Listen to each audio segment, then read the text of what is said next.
حدیث نمبر 786۔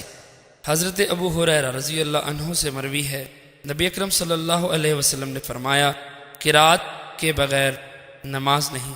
حضرت ابو ہریرہ رضی اللہ عنہ نے فرمایا، نبی اکرم صلی اللہ علیہ وسلم نے جس نماز میں بلند آواز سے قرات کی، ہم بھی اسے تمہارے لیے جہری قرات سے پڑھیں گے، اور آپ نے جس نماز میں آہستہ قرات کی، ہم بھی اس میں آہستہ قرات کریں گے۔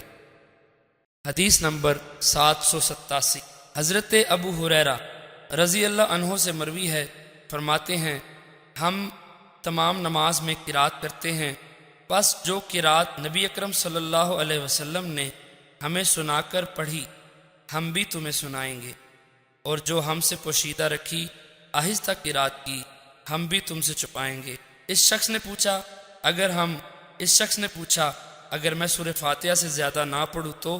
فرمایا، اگر تو زیادہ کرے تو بہتر ہے، اور اگر صرف اس کی قرات کرے تو بھی جائز۔ حدیث نمبر 788۔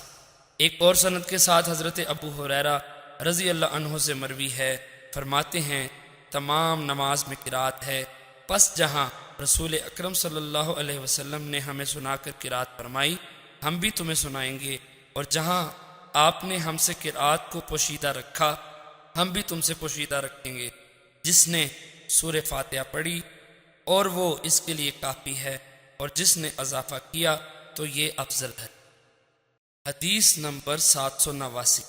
حضرت ابو ہریرہ رضی اللہ عنہ سے مروی ہے، رسول اکرم صلی اللہ علیہ وسلم مسجد میں داخل ہوئے تو ایک شخص آیا، اس نے نماز پڑھی، پھر حاضر ہوا، آپ کی خدمت میں سلام عرض کیا۔ رسول اکرم صلی اللہ علیہ وسلم نے سلام کا جواب دیا، پھر فرمایا، جاؤ نماز پڑھو، بے شک تم نے نماز نہیں پڑھی۔ اس نے پھر پہلے کی طرح نماز پڑھی، پھر نبی اکرم صلی اللہ علیہ وسلم کی خدمت میں حاضر ہو کر سلام عرض کیا تو آپ نے فرمایا، وعلیکم السلام، جاؤ نماز پڑھو، تم نے نماز نہیں پڑھی۔ حتیٰ کہ 3 مرتبہ اس طرح کیا۔ اب اس شخص نے عرض کیا، اس ذات کی قسم جس نے آپ کو حق دے کر بھیجا ہے، اب اس سے اچھی طرح نہیں پڑھ سکتا، آپ مجھے سکھائیں۔ آپ نے فرمایا، جب نماز کے لیے کھڑے ہو تو تکبیر کہو، پھر قرآن مجید سے جو آسان معلوم ہو اس کی قرات کرو، پھر رکوع کرو حتیٰ کہ رکوع میں مطمئن ہو جاؤ، پھر سیدھا کھڑے ہو جاؤ، پھر سجدہ کرو حتیٰ کہ سجدے میں مطمئن ہو جاؤ، پھر سر اٹھاؤ اور مطمئن ہو کر بیٹھو، پھر پوری نماز میں اسی طرح کرو۔